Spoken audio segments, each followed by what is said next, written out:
Dieu a détruit le monde par les eaux du déluge. La Bible dit qu'il n'y avait plus d'hommes sur la terre. Il est resté Noé et sa famille, ils étaient 8. Et eux, ils ont repeuplé la terre. Dieu lui a donné des prescriptions. Voilà ce que tu dois faire, voilà ce que tu dois faire et ce que tu ne dois pas faire. Et Dieu même a fait sortir pour la première fois ce qu'on appelle l'arc-en-ciel, en signe de l'alliance entre Dieu et les hommes.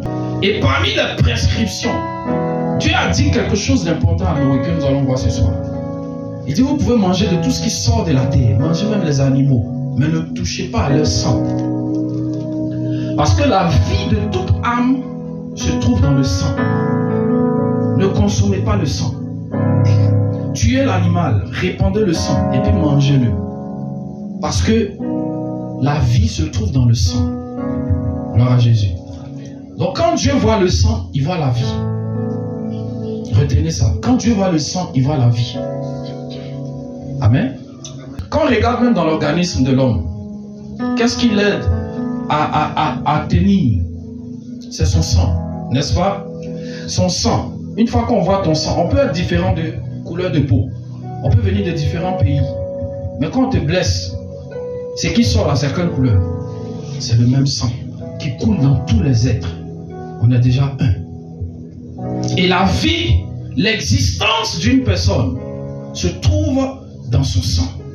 Et à la suite, il a dit, si tu as versé le sang de quelqu'un, il faudrait qu'il y ait un autre sang pour annuler le jugement. Par exemple, si toi tu as tué, c'est que tu es meurtrier. Il faut un autre sang pour effacer ce acte qui a été posé. Raison pour laquelle, quand vous allez lire dans l'Ancienne Alliance, dans l'Ancien Testament, Dieu demandait aux Juifs d'envoyer des holocaustes, d'envoyer des animaux, pardon. Donc, quand les gens avaient péché, si tu as péché, on fait couler le sang d'un animal pour que son sang remplace l'acte qui a été posé. Donc, si tu voulais te faire pardonner, il fallait qu'on voie le sang. Dieu n'avait pas donné le droit à l'homme de tuer un autre homme pour mourir à la place d'un autre homme, parce que c'était impossible. Gloire à Jésus. Il voulait voir le sang, et c'est pour cela qu'en ce temps-là, il recherchait le sang des animaux. Parce que les animaux n'ont pas la même valeur que les hommes. Dis à quelqu'un, tu as de la valeur. Dis-lui, tu as du prix aux yeux de Dieu. Tu es important. Les animaux, si tu as tué un animal, ce n'est pas un péché. On n'a pas le temps de... On fera un séminaire total sur ça, si Dieu permet. Les animaux n'ont pas d'âme. Amen. Seuls les hommes. C'est pour cela que Dieu demandait de sacrifier tel animal pour remplacer la vie d'un homme. Mais entre un homme et un animal, qui a plus de valeur aux yeux de Dieu? C'est l'être humain. Donc, chaque fois que les gens prenaient le sang des animaux pour remplacer le péché, ou la faute, ou le vœu d'un homme, ça n'avait pas de valeur en fait. Dans le livre d'Hébreux, la Bible dit que le sang d'animaux ne faisait que faire quoi? Couvrir. C'est comme si tu as volé, ou bien tu as mis la nourriture au feu, puis le riz a brûlé. L'odeur qui sort là, tu prends le couvercle, tu mets dessus, pour ne pas que l'odeur sorte. Mais est-ce que le problème est réglé? Le riz est brûlé. Donc c'est ce que le sang d'animaux faisait. Ça couvrait le péché, ça n'effaçait pas. Ça avait un certain effet, mais un effet limité. C'était juste pour atténuer l'ampleur du péché ou des actes qui étaient posés. On prenait ça juste pour, si je peux parler de manière simple, pour blaguer Dieu. Pour dire, ah, on a péché, mais tiens ça. On a fait de mauvaises choses, tiens ça. Mais ça n'effaçait pas l'acte. Parce que la source, c'est le sang des animaux. Pendant que les hommes ont été faits selon l'image et la ressemblance du Très-Haut, du Dieu vivant. Si nous avons aussi un grand prix aux yeux de Dieu, est-ce que ce sont les animaux qui peuvent plaider notre cause? Jamais. Mais la Bible dit, Christ, par l'Esprit Saint, ça vous fait lui-même. Comme un agneau sans défaut. Les autres animaux étaient impurs parce que ce sont des créatures. Jésus lui-même descend pour que son sang désormais ne couvre péchés, mais que son sang efface les péchés. Et je sais qu'il plaide ta cause auprès du Père. Le sang de Jésus-Christ parle en ta faveur. Il fallait le sang d'un homme pour remplacer la vie des hommes. C'est pour cela que quand quelqu'un va chez un féticheur, les mystiques le savent. Le féticheur demande un animal. Ils le savent, mais ils n'ont pas la révélation qui les délivre. Oh, nous avons ça. Ils demandent un animal. Il faut qu'on tue l'animal. Il y a des arnaqueurs parmi les féticheurs, mais il y a ceux qui sont vraiment dans le mysticisme. Ils demandent le sang. C'est pour remplacer. C'est pour faire un échange. Même les mystiques le font. Pourquoi ils demandent le sang des hommes? En signe d'adoration. Ils demandent ce sang-là pour racheter. Certains présentent le sang pour monter de grade. Mais le sang de Jésus-Christ vient pour nous racheter, nous réconcilier au Père, changer notre image, changer notre identité. Même si tu étais le pire des brigands, le sang de Jésus parle en ta faveur. Il dit que tu as été justifié, tu as été lavé, tu as été purifié. Quand l'ange de la mort veut t'atteindre, le sang de Jésus est là, comme un bouclier. Alléluia. Quand Israël devait sortir de l'Égypte, Dieu leur a dit, prenez le sang des agneaux, mettez ça sur le linteau des portes, à l'entrée. Quand l'ange de la mort va venir, il ne pourra pas, à cause du sang d'un animal. Mais aujourd'hui, où le sang de Jésus a déjà coulé à la croix, quelle est ta protection? Quelle est ton assurance? Qu'est-ce qui préserve ta famille? La Bible dit qu'il y a la vie dans le sang. La vie de toute âme se trouve dans le sang. Donc quand Dieu voit le sang, je l'ai dit tout à l'heure, il voit la vie. C'est pour cela qu'il fallait que le sang de Jésus coule. Je l'avais dit hier. Si Jésus était en esprit, son sang n'aurait pas coulé. Vous comprenez un peu la valeur de la chose? Il fallait qu'il soit charnel, qu'il soit blessé. Ils ont mis une couronne d'épines sur sa tête. Ils ont baissé son côté. Et la Bible dit l'eau et le sang sont sortis pour ta justification, pour ta délivrance, pour ta liberté, pour ta restauration. Quand les esprits de famille se lèvent, il faut leur présenter le sang de Jésus. C'est comme une arme. D'abord, ça fait effet dans ta vie. Ça te libère de toute malédiction. C'est par le sang seul que les péchés sont effacés. Le sang de Jésus. Peu importe les adorations qu'ils vont faire. Que ce même sang fasse effet dans ta vie. La Bible dit, vous n'avez pas été rachetés de la vaine manière de vivre de vos parents. Nos parents ont fait trop de choses. Même ceux qui étaient nés chrétiens. Si nos parents étaient affranchis, nous ne serons pas à un certain degré d'ignorance. Parce qu'ils nous auraient conduits sur le droit chemin. C'est parce que la majorité était loin de Dieu que nous avons subi certaines choses. D'un autre côté aussi, il y a des enfants qui ont refusé les enseignements de leurs parents. N'est-ce pas? Tes parents peuvent être dans la vérité, mais toi tu es rebelle. Tu es le plus têtu, la plus désobéissante. Mais, à un grand pourcentage, certains parents n'ont pas joué leur rôle pour nous enseigner ce qu'il faut. Parce qu'eux-mêmes, ils se cherchaient aussi. C'est ce qu'un Pierre dit. 1 Pierre 1, 18. Vous savez que ce n'est pas par des choses périssables. Ce n'est pas par des choses périssables. Par de l'argent ou de l'or. Par de l'argent ou de l'or. Que vous avez été rachetés. Que vous avez été rachetés. De la vaine manière de vivre. Marque une pause. De la vaine manière de vivre. Prenons le mot simple, racheter. Il y a la rédemption dedans. Mais que veut dire rédemption? Veut dire racheter.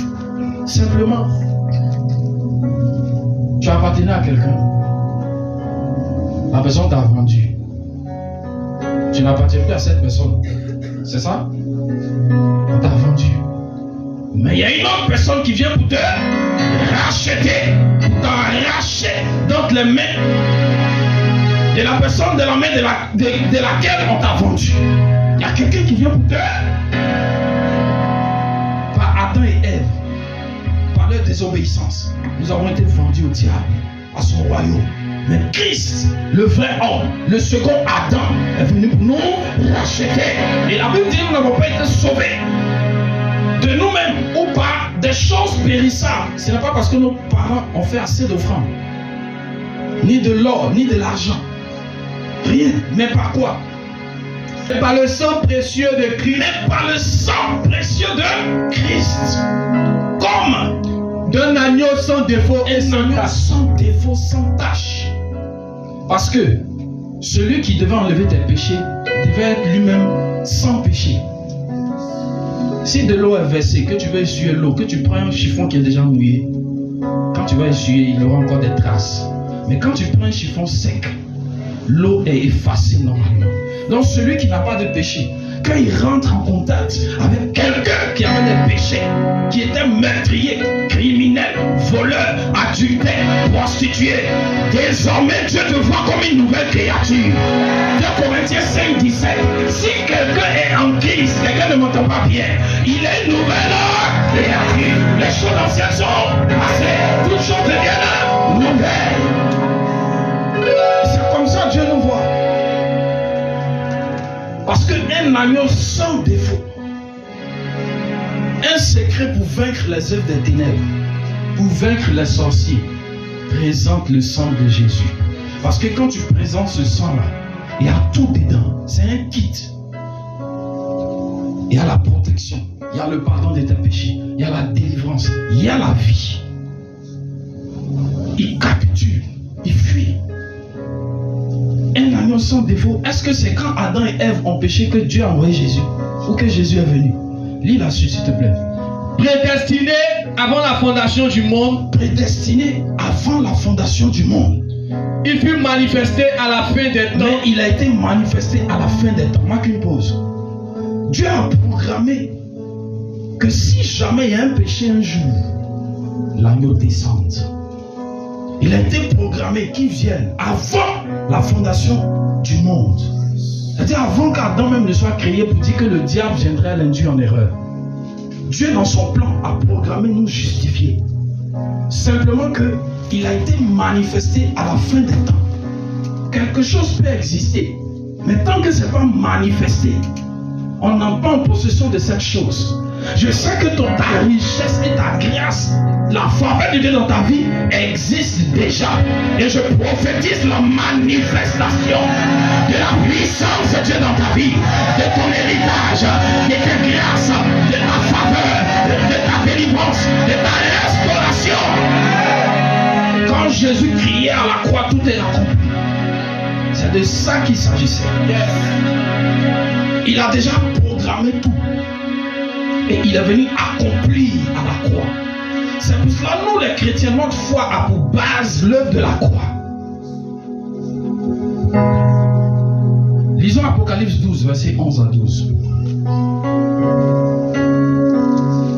Notre ennemi qui est Satan. Satan et ses agents. Nous l'avons déjà vaincu, pas par autre chose. Pas par nos efforts. Pas par notre adoration. Nous ne l'avons pas vaincu par notre mérite, mais nous l'avons vaincu à cause du sang de l'agneau et par la parole de notre témoignage. Ça veut dire que tu reconnais que le sang fait effet dans ta vie et désormais tu vis avec ça.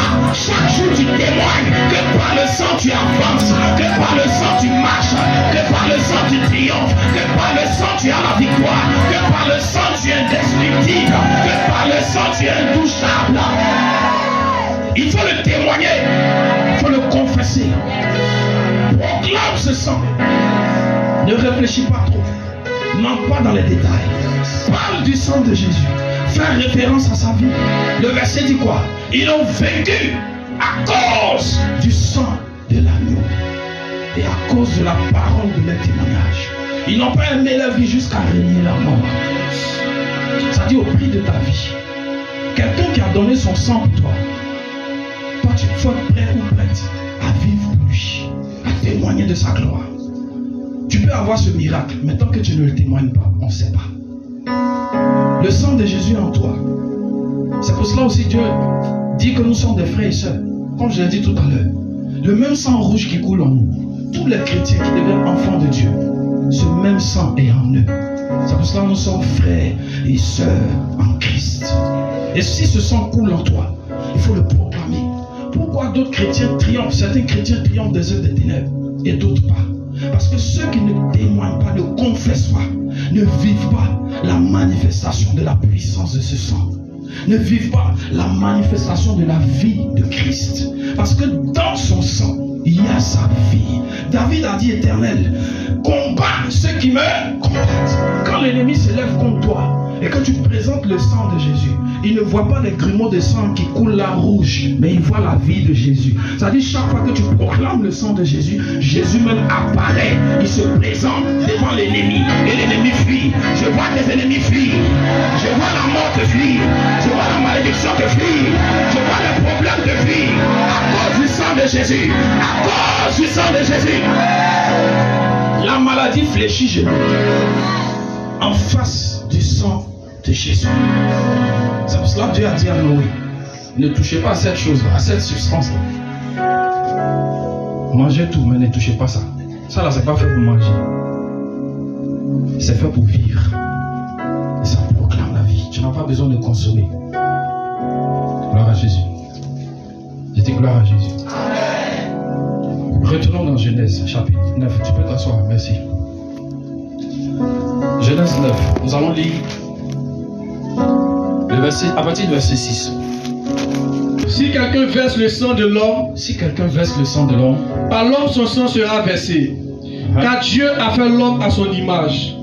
Et vous, soyez féconds et multipliez. Soyez quoi? Féconds et multipliez. Répandez-vous sur la terre. Et multipliez sur elle. Amen.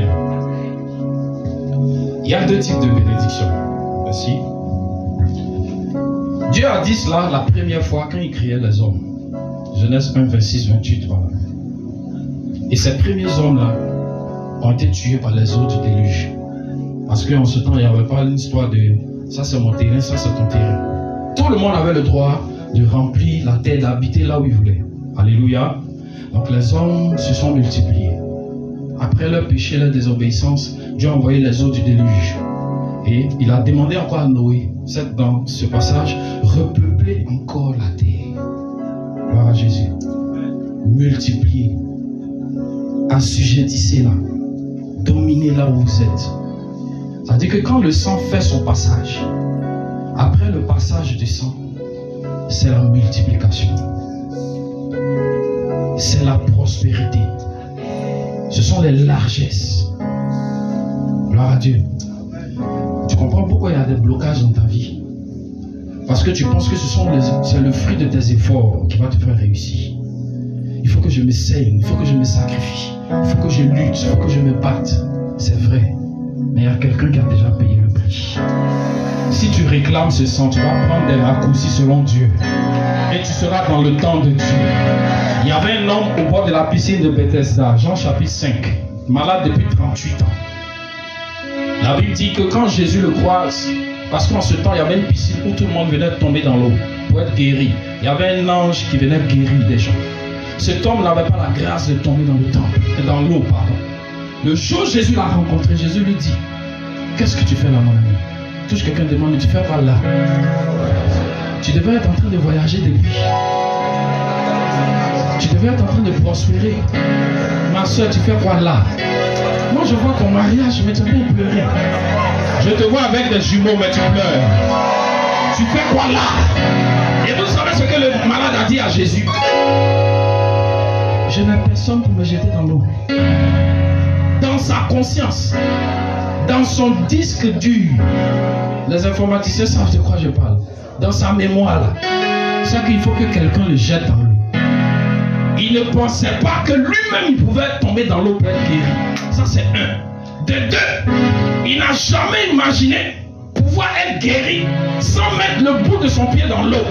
Jésus lui a dit: arrête de raconter ta vie, lève-toi et marche et va chez toi. Je suis en train de prophétiser sur ta vie. Tu vas sauter les étapes au nom de Jésus. Dieu va te faire attraper le temps au nom de Jésus. Ce n'est pas une main humaine qui va t'aider, c'est la main divine qui va agir en ta faveur. Jésus le fait pour toi. Jésus le fait pour toi. Jésus le fait pour toi. Jésus le fait pour toi. Son sang parle en ta faveur. Il dit: lève-toi, prends ton lit et rentre chez toi. Depuis tu attends que les gens t'aident. Tu es à quel niveau? Depuis tu comptes reçu des moyens. Tu es à quel niveau? Laisse le sang de Jésus parler en ta faveur. Laisse le sang de Jésus témoigner de toi. Laisse le sang de Jésus te défendre. Il y a des gens qui combattent inutilement. Tous les esprits de ta famille là, tu ne pourras pas les vaincre. C'est des générations. Il y a des gens qui prient jusqu'à ils s'en vont. Dieu leur révèle la date de naissance des pharaons. Ça n'a pas de valeur. Un seul homme a payé le prix. Il a pris sur lui le poids de l'humanité. Jésus-Christ est allé à la croix pour toi et ta famille. Il dit quoi au Seigneur Jésus? Tu seras sauvé, toi et ta famille. Donne le combat à Jésus. Prie avec foi. Prie avec assurance. Arrête de jeûner inutilement. Le pasteur l'a dit hier, moi je jeûne beaucoup. Mais il y a des jeûnes inutiles. Il ne faut pas jeûner pour jeûner. Il faut avoir la connaissance. Il y a des situations qui nécessitent simplement de dire, Seigneur, prends le contrôle du combat. Moi je suis derrière et te suis. David avait compris ça. Plusieurs l'ont compris.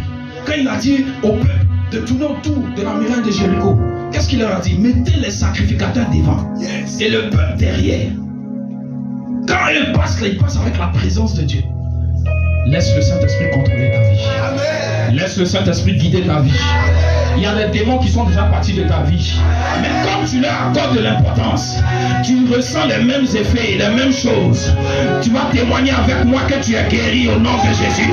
Tu vas témoigner avec moi que tu as la victoire au nom de Jésus. Tu vas témoigner avec moi que tu es plus que vainqueur au nom de Jésus.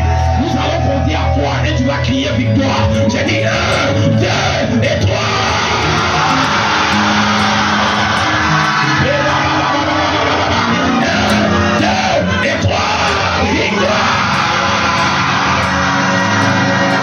Alléluia.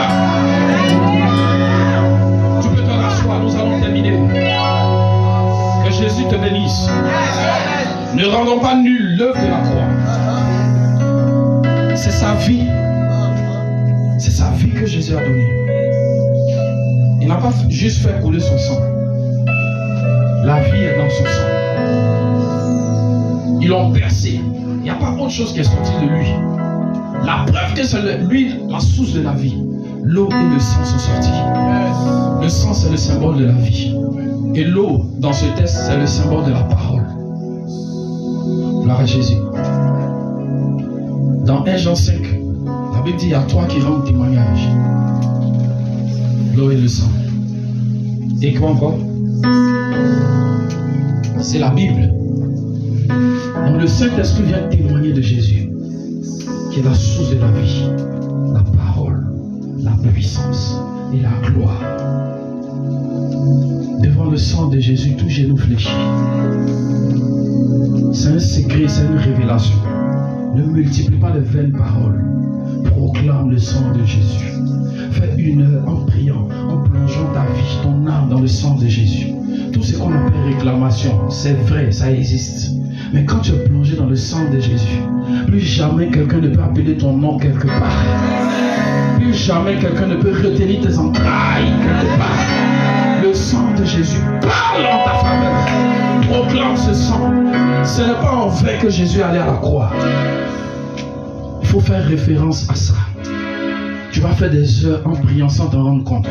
Parce que tu pries justement. Et tu pries dans la vérité. Tu pries dans la grâce. Tu pries dans la victoire. Tu pries dans l'assurance. Tu pries dans la puissance. Tu pries dans la gloire. Tu ne forces pas. Tu ne luttes pas. Tu dis, sang de Jésus, défends ma cause. Couvre-moi. Protège-moi. Quand on lit dans la Bible, là, quelles sont les armes que Dieu a données aux chrétiens pour se défendre? Il a donné épée. Il a donné casque. Je parle des choses physiques. Hein. Ce dont Éphésiens 6 parle là, ce sont des symboles. Est-ce qu'il a donné un armement physique? David est allé voir Saül. Ou bien, du moins, ils ont fait venir David vers Saül. Parce qu'il a dit qu'il pouvait terrasser Goliath. N'est-ce pas? Et Saül a pris son armure, son épée. Il dit, tiens, petit, toi tu viens d'arriver dans le mouvement. C'est ça, non? Nous, on a déjà géré des grands débats. prends mes trucs. Il y a une onction parentale et de père, parental dessus.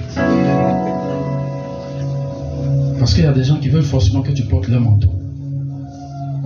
David dit, je n'ai pas besoin de ça. Mon âme que j'ai, il est allé au bord de l'eau, il a pris 5 pierres. C'est ça? Les 5 pierres qui forment les 5 lettres du nom de Jésus. Il n'a pas eu besoin même d'utiliser les 5. Une seule pierre a terrassé Goliath. Quand tu combats selon Dieu, tu n'as pas besoin de trop d'armes. Une seule arme suffit pour conquérir toute une armée, pour conquérir un territoire. Et je suis en train de pouvoir posséder des territoires. Tu possèdes des territoires.